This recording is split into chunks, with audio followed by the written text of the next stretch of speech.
Hi everyone, in this video we will have a look on how switching works. So when it comes to switching, why I am talking about switching is because we are studying about digital inputs. So switching is a main part when we talk about digital inputs, because switching is a digital input itself. Because when you switch, when you press a switch or when you switch on, let's remember your house switches. So you press switch, so it is on, the light is, then you press it backward, it is off. Is there any other possibilities? No. So it is on or off, it is 1 or 0, it's high or low. So it is basically digital, and it is an input, right? You are giving that switch as an input. Let's say we can give an input, and this light is on is an output. Some people can say this is an output, that is another thing, but for the moment you can think this is an input because light is the output, right? Switching is your own input, right, to the system. So when it comes to digital input, there is nothing without switching, right? There may be digital sensors, we can talk about that, the sensors with the digital outputs, but basically we should go with switch, and then we can go for anything else. Then everything will be very clear and understandable to you. So when it comes to a switch, it can be either on or off, obviously. So in some these and upcoming videos, this digital input part will go along with these pictures and diagrams, also with the coding. So both will be combined here, because you should understand how to create the connections. Otherwise you don't know what to do with the digital input. You should know to create the connection. That is why we are spending time on this as well, these diagrams and all, like these nodes type parts along with the coding. Because if you don't know the connections, you cannot do it only with the coding. You have to create the connection, right? So switching is it can either be on or off. There is no other possibilities, and we can talk about two type of switches for this purpose. Normal switch, the switches you are having in home, in your houses. You are switching on a light, switching off the light, things like that. So first time you have to switch manually, and to switch it off you have to again press it the other way around, right? So that is how normal switches work. So there's another kind of switch that is called push button. Okay, also you can say push switches. You may remember about somehow. No, let's not talk about that. I came to, let's forget about that. Push button. So what push button does is, it is not like normal switch. You have to push that switch. Okay, it is pushable. So like, think about a motorbike horn. When you push it, it is sounding. It is creating the sound. When you take your hand off, it will be off, right? So when it comes to normal switch, it is not like that. If you press it, it is on forever, because it comes to the on state. And if you press the other way around only, it goes off. But push buttons are like motorbike horns. If you push until you keep it pushing, it will be on. When you release your hand, it will come to the off state normally. So that kind of buttons are there, or switches are there, that is called push button switches. So look at this picture here. The picture I drawn, it looks like bullshit, but it's okay, just try to understand. Think this is the switch, push button switch.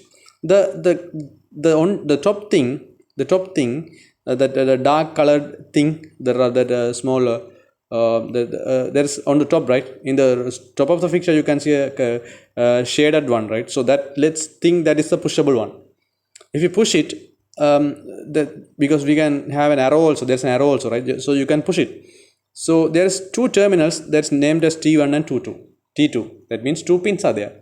So these two pins don't have connection in between them. Okay, they are separated. So when you push this thing, that arrow showing thing, when you push it down, you can think there maybe a metal part will go down and connect to these terminals. Connect these two terminals, T1 and T2. Or you can think, when you push it, there's a connection created between T1 and T2. When you take your hand off, this push button, that the pushing part will come up again. Maybe there's a spring inside. It will come up again, and the connection is now removed. There is no connection now, like motorbike horn. When you push it, there is connection. When you take your hand off, there is no connection. So this is understandable, right? So we have connected this push button in a circuit.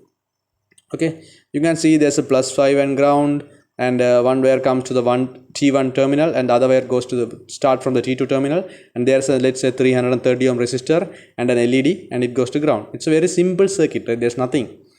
So what will happen is, now the circuit will not be working. The LED will be off, because the circuit is not completed, because one side is going from T1, other side is going from T2. T1 and T2 are not connected. So the circuit is open now, right? So if you have a look on this, it is very common sense.